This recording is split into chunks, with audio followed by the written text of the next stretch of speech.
नमस्कार, आप देख रहे हैं न्यूज़ 18 इंडिया और मैं हूं आपके साथ गायत्री शर्मा। शुरुआत में सबसे पहले अपील यही है कि आप मास्क जरूर पहने। कोरोना से बचाव में मास्क ही सबसे बड़ा हथियार है और इसीलिए हमने एक मुहिम भी शुरू की है, #मास्क पहनो इंडिया। एक बार फिर से आपसे अपील कर रहे हैं कि वैक्सीन लेने के बाद भी और वैक्सीन अगर नहीं ली है तो भी मास्क बहुत जरूरी है और इसीलिए बार बार आपसे कह रहे हैं कि आप मास्क जरूर पहनिए। कोरोना से बचाव में यही एक बड़ा हथियार है। और अब शुरुआत इस वक्त की बड़ी खबर के साथ। पश्चिम बंगाल से बड़ी खबर मिल रही है। बीजेपी नेता मुकुल रॉय अपने बेटे शुभ्रांशु के साथ कोलकाता में तृणमूल भवन पहुंचे हैं। मुख्यमंत्री ममता बनर्जी भी तृणमूल भवन पहुंच चुकी हैं। दोनों के बीच मुलाकात की ये जानकारी और ये तस्वीर भी मुमता बनर्जी जब अपने काफिले के साथ कोलकाता में तृणमूल कांग्रेस भवन पहुंची और मुकुल रॉय भी पहुंच चुके हैं। सवाल ये, इस मुलाकात के मायने क्या हैं और कौन कौन लोग बैठक में शामिल हो सकते हैं? मुकुल रॉय का आगे का कदम क्या होगा, यह भी सवाल लगातार बना हुआ है। मुकुल रॉय और ममता के बीच क्या होगी बातचीत, इस मुलाकात के मायने क्या? ये तमाम ऐसे सवाल हैं जो इस वक्त उठ रहे हैं। ये दो तस्वीरें आपके सामने, दोनों तस्वीर हम आपको दिखा रहे हैं। मुकुल रॉय जिनसे बार बार पूछा गया कि आखिर इस मुलाकात के मायने क्या हैं, हालांकि उन्होंने ज्यादा कुछ नहीं कहा, लेकिन वो बंगाल पुलिस की सुरक्षा में तृणमूल कांग्रेस भवन पहुंचे। तो वहीं ममता बनर्जी की तस्वीर भी आपको दिखा रहे हैं जो अपने काफिले के साथ तृणमूल कांग्रेस भवन पहुंच चुकी हैं और वहां इन दोनों की मुलाकात होनी है। और इस वक्त हमारे साथ हमारे दो सहयोगी जुड़े हुए हैं। विक्रांत यादव दिल्ली से हमारे साथ हैं और साथी आशिका सिंह हमारे साथ पश्चिम बंगाल से, कोलकाता से हमारे साथ जुड़ी हुई हैं। लेकिन विक्रांत, सबसे पहले आपके पास आते हुए, इस मुलाकात के क्या मायने हैं? देखिए, अब कोई सवाल जवाब रह नहीं गया। जिस तरीके से मुकुल रॉय बोलकर निकले हैं कि मैं तृणमूल भवन जा रहा हूं, उसके बाद मुख्यमंत्री निकलती हैं तृणमूल भवन के लिए और अब ये संदेश भी आता है कि 3:30 बजे मुख्यमंत्री ममता बनर्जी की प्रेस कॉन्फ्रेंस है। तो ये बात साफ हो गई है कि अब केवल कुछ मिनटों की बात रह गई है। मुख्यमंत्री ममता बनर्जी से मुकुल रॉय की मुलाकात होगी, उसके बाद उनकी घर वापसी जिसके कयास लगाए जा रहे थे वो होते हुए दिखाई दे रही है। तो अब कुछ ही मिनट, करीब 1 घंटे बाद 3:30 बजे मुख्यमंत्री प्रेस कॉन्फ्रेंस करेंगी। प्रेस कॉन्फ्रेंस से पहले मुकुल रॉय से मिलना, और मुकुल रॉय के साथ उनके बेटे भी गए हैं, क्योंकि याद रखिए मुकुल रॉय और उनके बेटे दोनों ही बीजेपी के टिकट पर इस बार विधानसभा चुनाव लड़े थे। मुकुल रॉय हालांकि जीते थे, उनके बेटे जीत नहीं पाए थे और अब दोनों अपने पुराने घर जो टीएमसी जिसके वो बड़े नेता हुआ करते थे, अब टीएमसी भवन पहुंच गए हैं। कोमोलिका सेन गुप्ता इस वक्त हमारे साथ न्यूज़ 18 बांग्ला सहयोगी भी हमारे साथ जुड़ चुके हैं। कोमोलिका, इस मुलाकात पर कोई प्रतिक्रिया अभी तक सामने आ पाई है? नहीं, देखिए, साफ बात है और हमारे पास जो खबरें हैं, और अभी मुकुल रॉय इतने 4 साल 2017 के बाद 2021 में वो फिर से तृणमूल भवन पहुंच गए हैं, तृणमूल की जो दफ्तर है, और वहां पे वो ममता बनर्जी से मिलेंगे और ये बस और कुछ क्षणों में ही 3:30 बजे के आसपास मुकुल रॉय फिर से तृणमूल कांग्रेस योगदान करेंगे और तृणमूल के काफी सारे कद्दावर नेता जो है वो अभी तृणमूल भवन मौजूद है। जैसे ममता बनर्जी खुद है तृणमूल सुप्रीमो, क्योंकि पहले दिन से मुकुल रॉय इस पार्टी में थे जब इस पार्टी को शुरुआत की ममता बनर्जी ने। उसके साथ ही साथ दूसरे जो कद्दावर नेता है, सुब्रत मुखर्जी है, अभिषेक बंदोपाध्याय है, फिरहाद हाकिम है मंत्री, ये लोग सारे पहुंच चुके हैं तृणमूल भवन मुकुल रॉय को स्वागत करने के लिए। और ये जो घर वापसी है ये काफी दिलचस्प इसलिए है क्योंकि भारतीय स्तर पे अगर देखा जाए तो मुकुल रॉय बीजेपी का बंगाल का एक चेहरा जरूर था और 2019 में जब चुनाव हुआ, लोकसभा चुनाव हुआ, तो मुकुल रॉय एक ऐसी व्यक्ति थे जो भाजपा में पहले योगदान किया, उसके बाद में अर्जुन सिंह किया, उसके बाद में 18 सीट मिला बीजेपी को। पर देखा ये गया है कि 2021 की जो चुनाव है उसमें मुकुल रॉय को वो रोल में नहीं दिखा गया जो उनको 2019 में जो दिखा गया था। तो यहीं से शुरुआत हुआ था बीजेपी पार्टी के साथ मुकुल रॉय की जो डिस्टेंस है उसका, और वहां से अनबन शुरू हो गया, मनमुटाव शुरू हो गया, जिसका अंत आज हुआ है। और तृणमूल कांग्रेस के लिए जरूर एक बहुत ही अच्छा दिन है क्योंकि इतना अच्छा जीत के बाद मुकुल रॉय जैसे कद्दावर नेता वो वापस आ रहे हैं। और मुकुल रॉय एक स्ट्रेटेजिस्ट है, जितने भी 77,000 बूथ है बंगाल में, 77,000 बूथ की हर एक कड़ी को मुकुल रॉय जानते हैं। तो जरूर मुकुल रॉय की इस घर वापसी तृणमूल कांग्रेस के लिए अच्छा है, अच्छा मुकुल रॉय के लिए भी है, क्योंकि तृणमूल कांग्रेस अभी फिर से भारतीय स्तर पे 2024 को टारगेट करके आगे जाएंगे।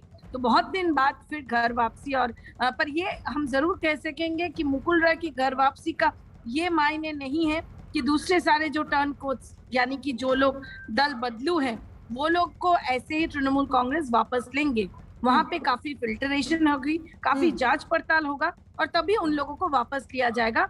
ऐसे तृणमूल जो है वहां से ऐसी खबरें मिल रही हैं। जी जी आशिका, बंगाल की राजनीति में इस मुलाकात पर क्या हलचल? देखिए, लंबे समय से ये कयास लगा रहे थे, अटकलें थी कि मुकुल रॉय जा सकते हैं तृणमूल में। मुकुल रॉय ही नहीं, कई दूसरे नेताओं के भी नाम भी सामने आ रहे हैं। राजीव बनर्जी हाल ही में, वो चाहे सोनाली गुहा हो और भी दल के कई नेता हैं जिन्होंने ऐसे संकेत दिए हैं कि वो नाराज़ है, वापस लौट सकते हैं। तो इस बीच मुकुल रॉय का आज सीधे तौर पर आना यहाँ तृणमूल भवन और तृणमूल में शामिल होना, ये एक बड़ा झटका बीजेपी के लिए है और आने वाले दिनों में ऐसे और कई झटके लग सकते हैं। ये भी साफ संकेत हैं। चुनाव के दौरान ये देखा गया था कि एक के बाद एक नेता जो है होड़ लगाकर टीएमसी छोड़कर बीजेपी में शामिल हो रहे थे, और अब ये जो परिस्थिति मौजूदा है उसको देखकर ये कहना गलत नहीं होगा कि आने वाले दिनों में इसकी उल्टी तस्वीर भी नजर आ सकती है यहाँ।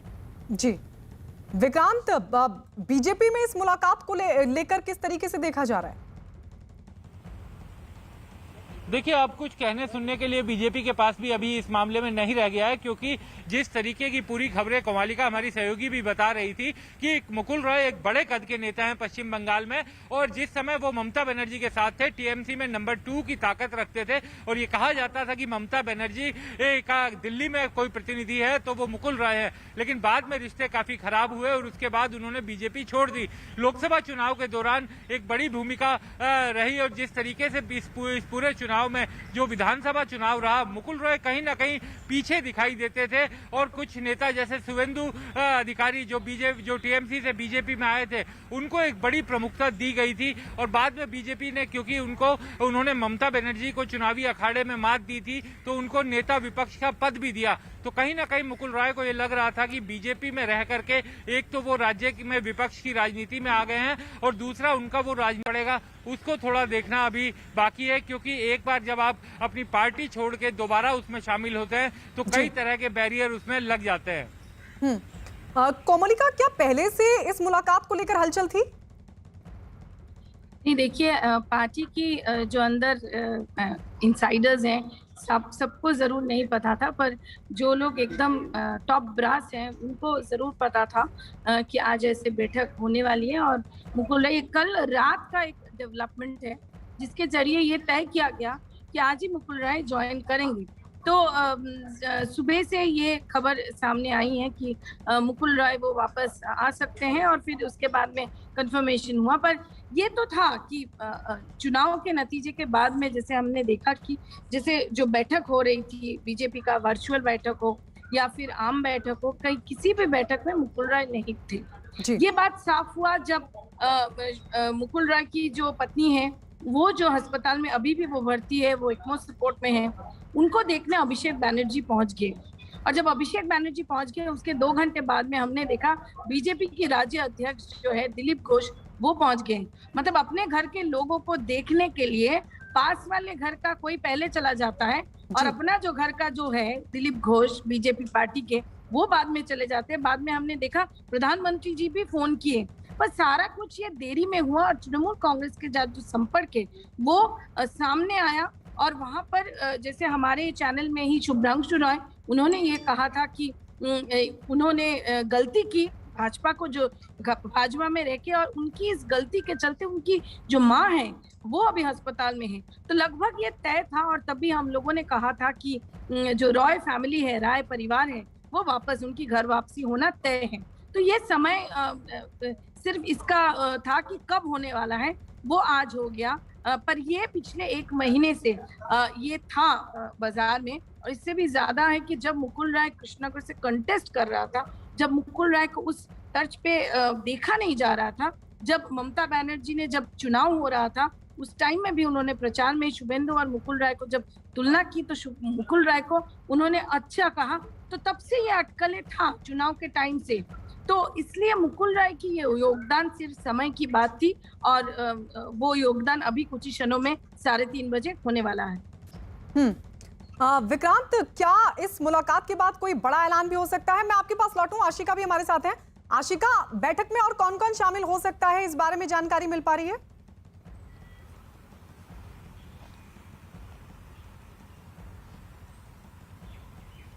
होगी उसमें संभव है कि वो भी शामिल हो, मुकुल रॉय से मुलाकात होगी और उसके अलावा जो है सबसे अहम जो बात है, आज ममता बनर्जी से इतने सालों के बाद मिलेंगे मुकुल रॉय। जैसा कि कमलिका ने बताया कि 2017 के बाद आज तृणमूल भवन आए हैं, तो ये एक बड़ा चेहरा है, बड़े नाम है। जैसा कि कमलिका ने भी बताया कि अहम भूमिका निभाई थी इसके पहले लोकसभा चुनाव में, लेकिन इस चुनाव में तरजीह ना दिए जाने के कारण नाराज थे।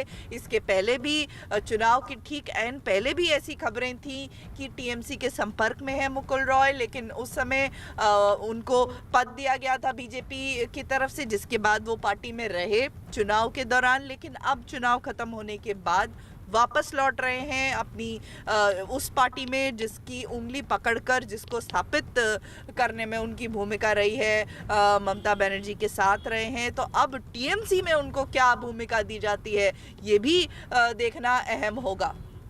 इस मुलाकात के बाद विक्रांत, क्या कोई बड़ा ऐलान हो सकता है?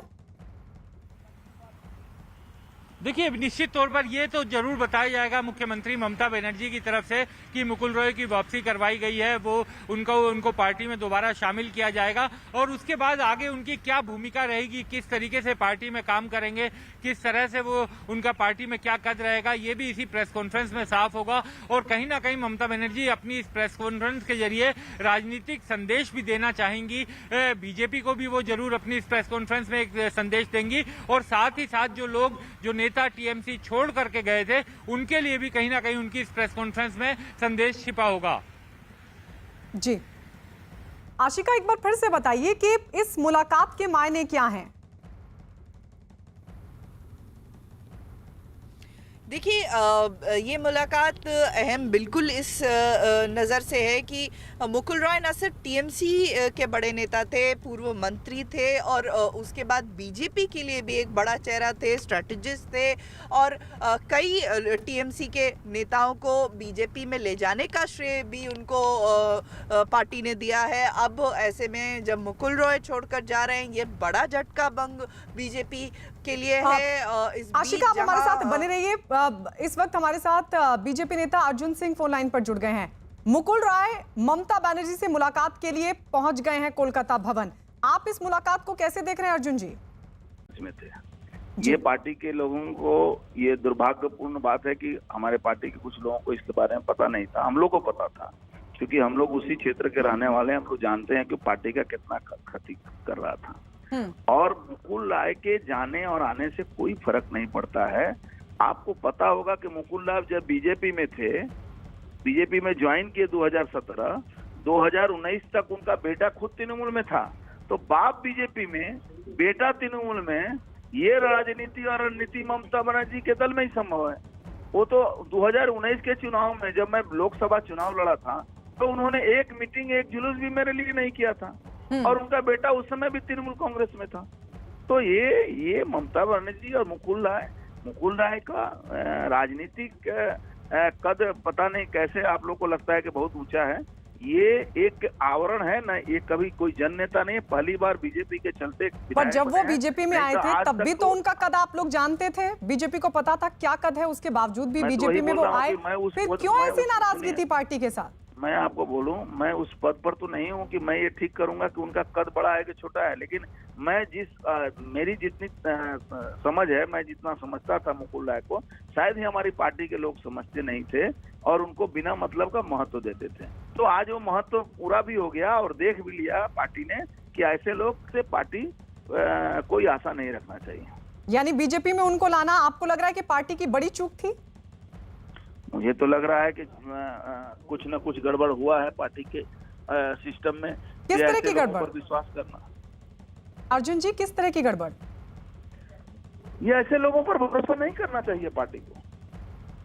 जो लोग पार्टी के ये इनका कैरेक्टर यही रहा है कि हमें, देखिए, जब बीजेपी में आए अपने बेटे को नहीं लाए, इसका मतलब क्या होता है?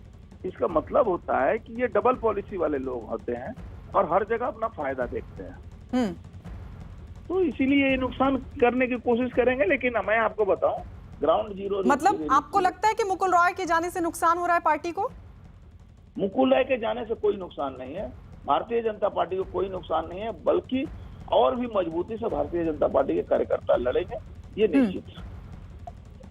पर ये अर्जुन जी, नाराजगी क्यों थी? आप कह रहे हैं कि डबल पॉलिसी लेकर मुकुल रॉय चल रहे थे, क्या कोई पार्टी से मांग रख रहे थे? क्या कुछ ऐसी बातें थी जो उनकी नहीं मानी गई और फिर वो ये कदम उठा रहे हैं?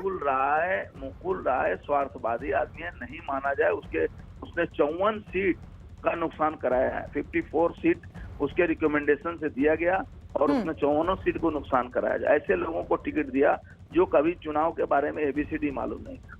तो ऐसे लोगों के रिकमेंडेशन से जब चुनाव में लोग खड़े होंगे तो उनका देखिए, कोई भी चुनाव, खासकर एक विधायक का चुनाव जीतने के लिए 10 से 15 हजार वोट व्यक्तिगत रूप से वो कैंडिडेट को कैरी करना पड़ता है।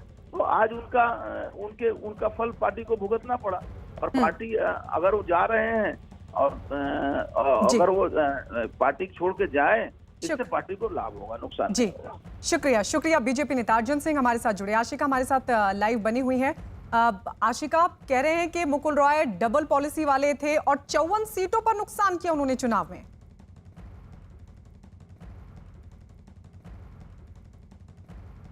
आशिका, आवाज मिल रही है? चलिए, आशिका तक आवाज नहीं पहुंच पा रही, आशिका के पास हम चलेंगे। लेकिन आशिका, आवाज मिल रही है आपको? जी बिल्कुल। आशिका, अर्जुन सिंह जो कि बीजेपी के सांसद हैं, वो ये कह रहे हैं कि 54 सीटों का नुकसान करवाया मुकुल रॉय ने।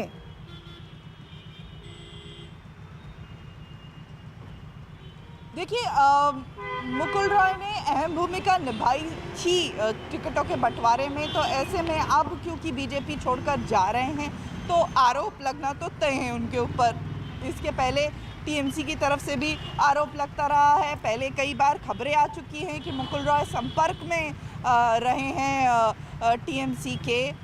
इस दौरान आज जब चुनाव के ठीक बाद वो तृणमूल भवन पहुंच चुके हैं, टीएमसी में शामिल हो रहे हैं, तो आगे ये जो आरोप लग रहे हैं बीजेपी की तरफ से, अब देखना है कि बीजेपी के कई नेता जो इस लाइन में हैं, लीग में हैं, वो कब वापस अपना पाला बदलते हैं। ठीक है आशिका, शुक्रिया। अपडेट लेते रहेंगे आपसे, क्योंकि मुकुल रॉय की ममता बनर्जी के साथ मुलाकात होनी है। और इस सब के बीच आइए रुक कर लेते हैं अगली खबर की ओर। अगली खबर यह कि सियासी सरगर्मियों के बीच दरअसल दिल्ली पहुंचे उत्तर प्रदेश के मुख्यमंत्री योगी आदित्यनाथ ने आज प्रधानमंत्री मोदी से मुलाकात की। पीएम के साथ योगी की मुलाकात करीब 1.5 घंटे तक चली। पीएम से मुलाकात के बाद योगी आदित्यनाथ बीजेपी अध्यक्ष जेपी नड्डा से भी उन्होंने मुलाकात की। तो पहले पीएम से मुलाकात की, पीएम से मिले, प्रधानमंत्री मोदी से मिले, 1.5 घंटे तक मुलाकात चली और उसके बाद वो बीजेपी के राष्ट्रीय अध्यक्ष जेपी नड्डा से भी मिलने के लिए पहुंचे। और ये उस वक्त की तस्वीर भी हम आपको दिखा रहे हैं। तो क्या मुद्दा रहा बैठक में, इसको लेकर हम जानकारी लेंगे। लेकिन उत्तर प्रदेश में क्योंकि विधानसभा के चुनाव होने हैं और ऐसे में संगठन को किस तरीके, ये देखिए 3 तस्वीर हम आपको दिखा रहे हैं। दरअसल कल अमित शाह से मिले थे योगी आदित्यनाथ, उसकी तस्वीर भी आपके सामने। फिर उसके बाद आज प्रधानमंत्री नरेंद्र मोदी से उन्होंने मुलाकात की और आज ही बीजेपी के राष्ट्रीय अध्यक्ष जेपी नड्डा से भी वो मिले हैं। कल और आज का ये दौरा योगी आदित्यनाथ का, जिसमें ये अहम मुलाकात, एक तरफ अमित शाह से बातचीत हुई, मुलाकात हुई, वहीं दूसरी तरफ प्रधानमंत्री मोदी से भी उन्होंने मुलाकात की और ये 1.5 घंटे तक मुलाकात चली, बातचीत चली योगी आदित्यनाथ की प्रधानमंत्री मोदी के साथ। और फिर उसके बाद वो सीधे जेपी नड्डा के आवास पहुंचे और वहां जेपी नड्डा के साथ उन्होंने मुलाकात की। जाहिर तौर पर 2022 में चुनाव होने हैं, 6 से 7 महीने का वक्त बचा है और ऐसे में कैसे संगठन को मजबूत किया जाए और क्या रणनीति हो चुनाव को लेकर, इस पर चर्चा की गई। और साथ ही जानकारी यह भी कि कोरोना मैनेजमेंट को लेकर भी बातचीत हुई है। आपको बता दें कि प्रधानमंत्री नरेंद्र मोदी से मुलाकात के बाद योगी आदित्यनाथ ने ट्वीट भी किया और ट्वीट करते हुए लिखा, आज आदरणीय प्रधानमंत्री नरेंद्र मोदी जी से नई दिल्ली में शिष्टाचार भेंट और मार्गदर्शन प्राप्ति का सौभाग्य प्राप्त हुआ। अपनी व्यस्ततम दिनचर्या से भेंट के लिए समय प्रदान करने और आत्मीय मार्गदर्शन करने हेतु आदरणीय प्रधानमंत्री का हृदय तल से आभार। अभिनेत्री और टीएमसी सांसद नुसरत जहां की अपनी शादी पर किए ऐलान के बाद इस पर अब विवाद शुरू हो गया है। बीजेपी नेता अमित मालवीय ने संसद में नुसरत जहां के शपथ का वीडियो ट्वीट करते हुए सवाल खड़े किए। वहीं इस मामले में उनके साथी निखिल जैन का बयान भी सामने आया है।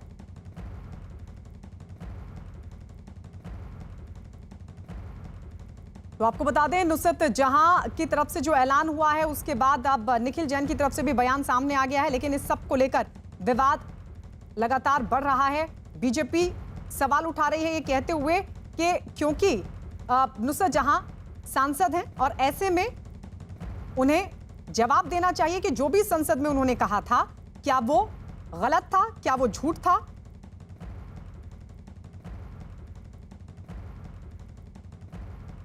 बीजेपी नेता अमित मालवीय ने ट्वीट किया। ट्वीट करते हुए ये लिखा कि ये टीएमसी सांसद नुसरत जहां रूही जैन का व्यक्तिगत मामला है कि किसके साथ शादी करनी है और किसके साथ रहना है, लेकिन वो एक जनप्रतिनिधि हैं और उन्होंने संसद में निखिल जैन से अपनी शादी की बात मानी थी और ये ऑन रिकॉर्ड है। क्या उस समय उन्होंने सदन में झूठ बोला था? ये सवाल अमित मालवीय की तरफ से उठाया गया।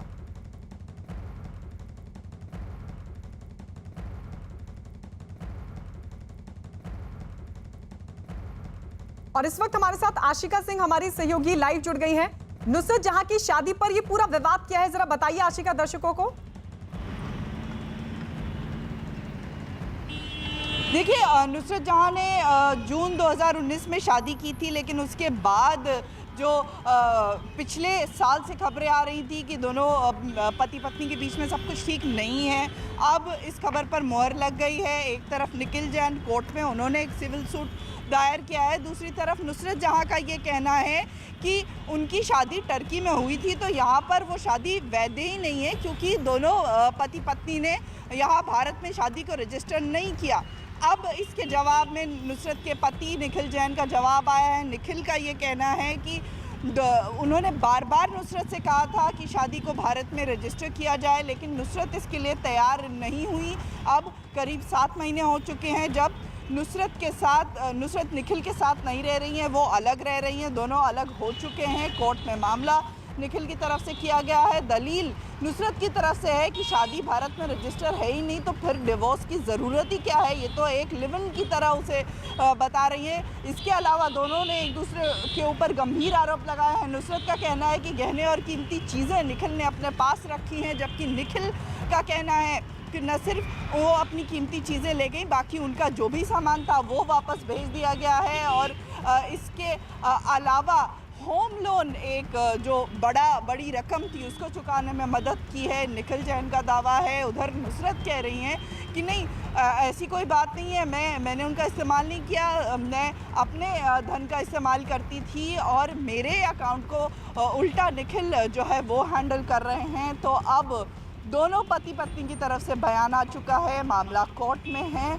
और इस बीच जो ये भी खबरें आ रही हैं कि नुसरत जो है वो गर्भवती हैं। अगर ऐसे में निखिल की तरफ से ये कहा जा रहा है कि मुझे इस विषय में कोई जानकारी नहीं है, तो आगे देखने की बात है कि दोनों क्या अपने बीच जो ये दरार है उसको पाट पाते हैं या फिर कोर्ट के रास्ते दोनों अलग हो जाते हैं। आशिका, क्या नुसरत की तरफ से कोई नया बयान भी आया है?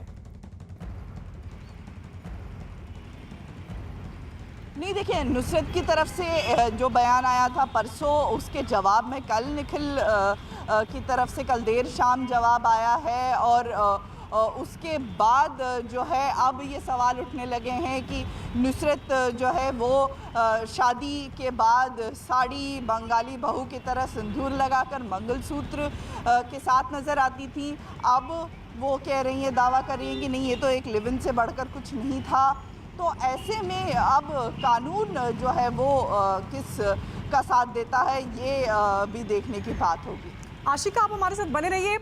इस मामले में मुस्लिम धर्मगुरु मौलाना सूफियान निजामी ने क्या कहा, आइए सुनवाते हैं आपको। जाहिर है कि जो शख्स शादी कर रहा है वो अपनी निकाह से इनकार कर रहा है और ना तो इस्लामिक पॉइंट ऑफ व्यू से, इस्लामिक कानून के एतबार से, शरई निज़ाम के तहत कोई निकाह कायम हुआ है, तो ऐसे में तलाक की तो कोई सूरत बनती ही नहीं है। तलाक की तो सूरत ऐसी सूरत में बनेगी जब शरई तौर पर निकाह हुआ होगा, उसके गवाहान मौजूद होंगे और निकाहनामा मौजूद होगा, तब जाकर किसी भी सूरत में तलाक की नौबत आएगी। इस मामले में गिरिराज का भी एक ट्वीट सामने आया। ट्वीट करते हुए उन्होंने क्या लिखा आपकी टीवी स्क्रीन पर? उन्होंने लिखा, नुसरत जहां की शादी। आशिका लगातार हमारे साथ लाइव बनी हुई है। आशिका, लेकिन इस पूरे मामले के, अब इस पूरे विवाद के मायने क्या हैं?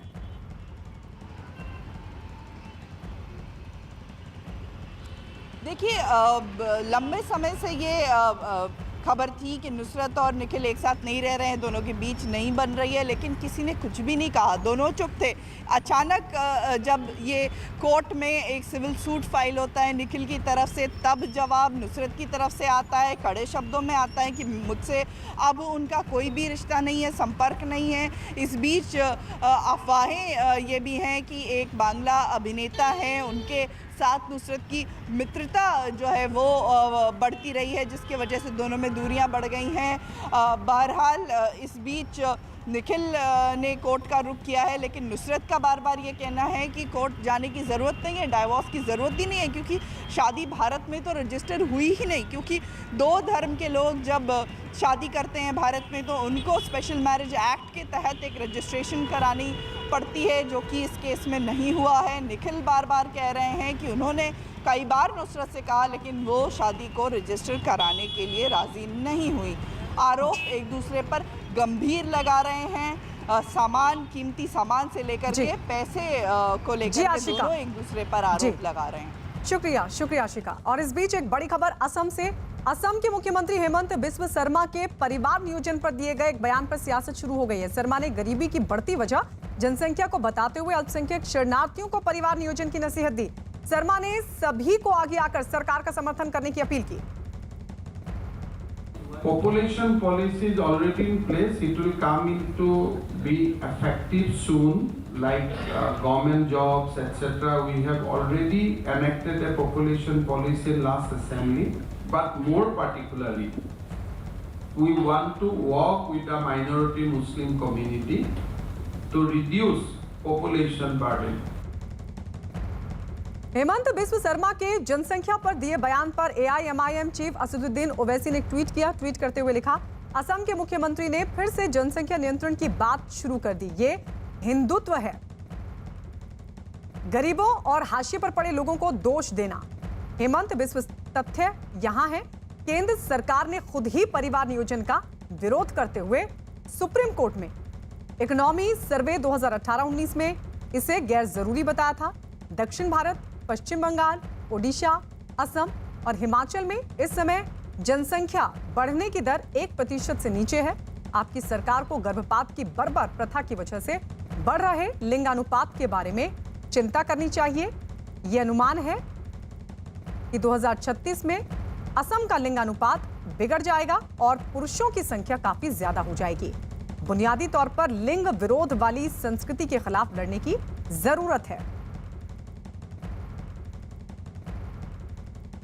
हेमंत बिस्व शर्मा पर ओवैसी के ट्वीट के बाद बीजेपी नेता गिरिराज सिंह ने भी एक ट्वीट किया। गिरिराज सिंह ने लिखा, अगर चीन ने जनसंख्या को नियंत्रित नहीं किया होता तो आज उसकी स्थिति किसी दूसरे दर्जे के देश से ज्यादा नहीं होती। भारत की समस्या को समझने की जरूरत है और जनसंख्या नियंत्रण बहुत जरूरी है। ओवैसी को सिर्फ वोट से मतलब है, देश से नहीं। ये भी जिन्ना की तरह देश तोड़ना और शासन करना चाहते हैं।